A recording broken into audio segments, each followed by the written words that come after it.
আপনি কি জানেন অতিরিক্ত শীত লাগলে আমাদের শরীর কেন কাঁপতে শুরু করে? আপনি কি জানেন মানুষ ছাড়াও পৃথিবীতে পিঁপড়ে একমাত্র প্রাণী যারা সার্জারি করে? আপনি কি জানেন আমাদের শরীরের প্রতিটা কোষ ধীরে ধীরে পরিবর্তন হয়ে যায়? তাহলে সেটা আমি কিভাবে? আমরা সবাই ভাবি পানি খাওয়ার পর সেই পানি পেটে যায় আর পেটে থাকা ময়লা পানি পেশাবের মাধ্যমে বেরিয়ে আসে। এটা আমাদের সম্পূর্ণ ভুল ধারণা। আপনি কি জানেন মালয়েশিয়ার লিফটে কেন 3 পরে 4 না লিখে 3A লেখা থাকে? আপনি কি জানেন খেজুরের রস কেন শীতকালেই হয়?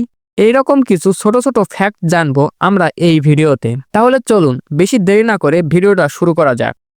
ফ্যাক্ট নাম্বার 1, আপনি কি জানেন অতিরিক্ত শীত লাগলে কেন আমাদের শরীর কাঁপতে থাকে? আমাদের শরীরের স্বাভাবিক তাপমাত্রা প্রায় 37 ডিগ্রি সেলসিয়াস। যদি আশেপাশের আবহাওয়া এর থেকে বেশি গরম হয় তাহলে শরীর ঘামের মাধ্যমে এই তাপমাত্রাকে 37 ডিগ্রিতে নামিয়ে আনার চেষ্টা করে। আর যদি আশেপাশের আবহাওয়া 37 ডিগ্রি তাপমাত্রার থেকে নিচে নেমে যায় তাহলে শরীর প্রাথমিকভাবে তাপমাত্রা বাড়িয়ে 37 ডিগ্রিতে ওঠানোর চেষ্টা করে। কিন্তু প্রাথমিক পর্যায়ে যদি কাজ না হয় তখন শরীর নিজেকে গরম রাখার জন্য অতিরিক্ত তাপ উৎপাদন করার প্রয়োজন পড়ে। এই অতিরিক্ত তাপ উৎপাদন করার জন্য আমাদের পেশিগুলো খুব দ্রুত বারবার সংকুচিত এবং প্রসারিত হয়। এছাড়া দ্রুত নড়াচড়া করে। পেশির দ্রুত নড়াচড়ার ফলে তাপ উৎপন্ন হয় যা শরীরকে দ্রুত গরম করতে সাহায্য করে আর আমরা বাইরে থেকে কম্পন অনুভব করি। ফ্যাক্ট নাম্বার 2, পৃথিবীতে মানুষই একমাত্র প্রাণী নয় যারা অসুস্থ সঙ্গীর সার্জারি করে। পিঁপড়ে দ্বিতীয় একমাত্র প্রাণী যারা সার্জারি করে। যদি কোনো পিঁপড়ে যুদ্ধে আহত হয় তাহলে তার সঙ্গীরা সেই স্থানে তাকে ফেলে আসে না, তারা তাদের অসুস্থ সঙ্গীকে বাসায় বা নিরাপদ স্থানে নিয়ে আসে। এরপর এদের দলের ভিতরে কিছু পিঁপড়ে এমন থাকে যাদের শরীরে আলাদাভাবে অ্যান্টিবডির মতন কেমিক্যাল তৈরি হয়। তারা ক্ষত স্থানকে জিহ্বা দিয়ে পরিষ্কার করার পর এই অ্যান্টিবডি লাগিয়ে দেয় যাতে ক্ষত স্থানে ব্যাকটেরিয়া না বাড়ে। এছাড়াও যদি কোনো পা খুব বেশি নষ্ট হয়ে যায় এবং ইনফেকশন ছড়ানোর ঝুঁকি থাকে তাহলে সেই পা কামড়ে কেটে ফেলে। শুনতে ভয়ঙ্কর, কিন্তু এটাতে ইনফেকশন ছড়ানো বন্ধ হয়ে যায়। ফ্যাক্ট নাম্বার 3, আমাদের শরীরের প্রতিটা অংশের কোষ নিয়মিত পরিবর্তন হয়। মানে পুরাতন কোষ মারা গিয়ে নতুন কোষ তৈরি হয়। আমি যদি আপনাদের বোঝানোর ক্ষেত্রে আরো সহজভাবে বলি, আপনার একটা হাতকে সরিয়ে দিয়ে সেখানে রোবোটিক হাত লাগিয়ে দিলাম। এইভাবে আপনার শরীরের প্রত্যেকটা অঙ্গ প্রত্যঙ্গকে পরিবর্তন করে সেখানে যদি রোবটের অঙ্গ প্রত্যঙ্গ লাগিয়ে দেওয়া হয়, এইভাবে এক পর্যায়ে দেখা যাবে সেখানে আপনার কোনো অঙ্গ প্রত্যঙ্গ নেই। তাহলে সেটা আপনি কিভাবে? এই বিষয়টিকে প্র্যাকটিক্যাল ভাবে বোঝানো যাক। আপনার বয়স যদি 20 বছরের ঊর্ধ্ব হয় তাহলে 0 থেকে 10 বছর বয়স পর্যন্ত আপনার শরীরে যে সকল কোষগুলো ছিল তা বর্তমানে সব পরিবর্তন হয়ে গেছে। সহজে যদি বলি, 10 বছর আগে আপনার যে শরীর ছিল 10 বছর পরে সে আপনার সেই শরীরের কোনো অংশই এখন বর্তমানে নেই। তাহলে আপনি কোথায়? এই বিষয় নিয়ে বেশি চিন্তা করার প্রয়োজন নেই। আমি আছি কি জন্য? আপনি আপনার জায়গায় রয়েছেন।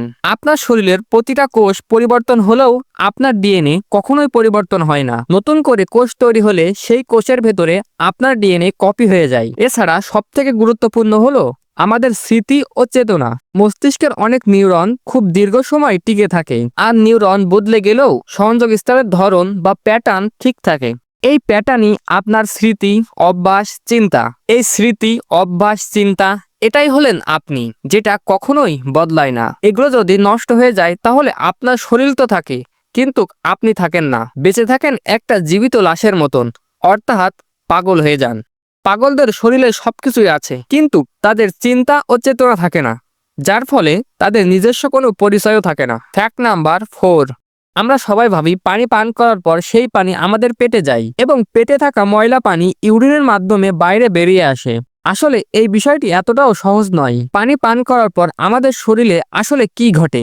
পানি যখন আমরা পান করি প্রথমে সেটা মুখ দিয়ে খাদ্যনালী পেরিয়ে সরাসরি পাকস্থলীতে যায়। এখানে পানির ভাঙার প্রয়োজন হয় না, কারণ অন্যান্য খাবার ভেঙে তার ভেতরে থাকা পুষ্টি উপাদান আমাদের শরীরের কাজে লাগে। কিন্তু পানি এমন একটি উপাদান যা সম্পূর্ণটাই আমাদের শরীরের কাজে লাগে, বা বলতে পারেন পানি নিজেই সবথেকে খাঁটি উপাদান। এরপর পানি পৌঁছে যায় ক্ষুদ্রান্তে থাকা ছোট ছোট ভিলাই, পানিকে সম্পূর্ণরূপে শুষে নেয়। এটাই হলো আসল ম্যাজিকের জায়গা। ক্ষুদ্র দণ্ডের দেওয়ালে থাকে ছোট ছোট ভিলা। দেওয়ালে থাকা ছোট ছোট ভিলাই পানিকে শুষে নিয়ে সরাসরি রক্তে মিশিয়ে দেয়। এখানে পানি আর শুধু পানি থাকে না, এটা রক্তের একটি অংশ হয়ে যায়। এই রক্তের সাথে মিশে পানি পৌঁছে যায় মস্তিষ্কে, পেশিতে, লিভারে আর শরীরের প্রতিটা কোষের ভেতরে পানি ঢুকে শক্তি তৈরি করে, অক্সিজেন আর পুষ্টি পৌঁছে দেয়, আর ভেতরে থাকা বজ্র বাইরে বের করে আনে। এবার বুঝতে পারছেন কেন বলা হয় আমাদের শরীরের 70% পানি। এই পানি না থাকলে 1 সেকেন্ডের জন্য বেঁচে থাকতে পারবেন না। এই পানি কাজ শেষে কি করে? এই পানি রক্তের সাথে পৌঁছে যায় কিডনিতে। কিডনি হলো আমাদের শরীরের ফিল্টার মেশিন। রক্তের ভেতরে থাকা ভালো জিনিস রেখে খারাপ বজ্র বা বিষাক্ত জিনিস আমাদের শরীর থেকে পানির সাথে বের করে দেয়। এইভাবেই তৈরি হয় ইউরিন। তবে এই পানির কিছু অংশ বের হয় ঘামের মাধ্যমে, কিছু অংশ বের হয় শ্বাস প্রশ্বাসের সাথে, আর অল্প কিছু অংশ বের হয় মলের সাথে। অর্থাৎ যে পানি আপনি পান করলেন সেই পানি শরীরের প্রতিটা কোষে কাজ করে তারপর শরীর ছেড়ে বের হয়। ফ্যাক্ট নাম্বার 5, আপনি কি জানেন মালয়েশিয়া সহ এশিয়ার অনেক দেশেই লিফটে 3 পর 4 না লিখে 3A লেখা থাকে? আসলে এটার প্রধান কারণ চীনা সংস্কৃতিতে 4 সংখ্যাকে অশুভ মনে করা হয়, কারণ চাইনিজ ভাষায় 4 এর অর্থ শি শব্দের উচ্চারণ মৃত্যু শব্দের মতো। তাই এই জায়গার মানুষ 4 শব্দ এড়িয়ে চলে। বাস্তবে এর সমাধান হিসেবে 3A বা 4 বাদ দিয়ে সরাসরি 5 ব্যবহার করে। এখানে আপনাদের মনে একটি প্রশ্ন আসতে পারে, এটি চাইনিজ ভাষার শব্দের সমস্যা, তাহলে এটা কেন মালয়েশিয়ারা ব্যবহার করে? মালয়েশিয়ায় তো ভাষা আলাদা। আসলে শুধু মালয়েশিয়া না, এছাড়াও চীন, হংকং, সিঙ্গাপুর, তাইওয়ান এই দেশগুলো তো এটি ব্যবহার করে। এই দেশগুলো এটি ব্যবহার করার কারণ এই দেশগুলোতে চাইনিজ বংশ উদ্বুদ্ধ মানুষের সংখ্যা অনেক বেশি। যেমন মালয়েশিয়ায় 20 থেকে 25%, সিঙ্গাপুরে 70%, হংকংয়ে রয়েছে প্রায় 90%।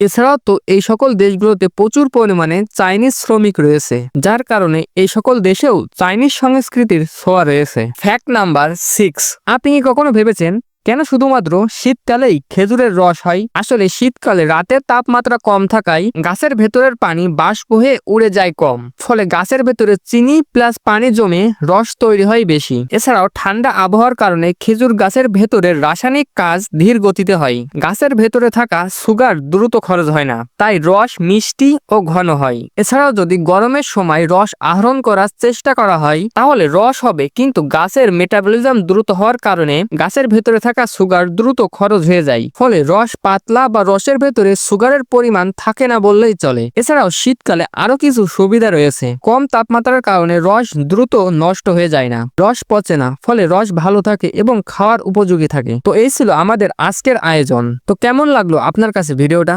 ভিডিও ভালো লাগলে অবশ্যই ভিডিওতে লাইক দিতে ভুলবেন না এবং চ্যানেলকে অবশ্যই সাবস্ক্রাইব করে রাখবেন এই ধরনের ভিডিও পাওয়ার জন্য। অবশেষে খোদা হাফেজ।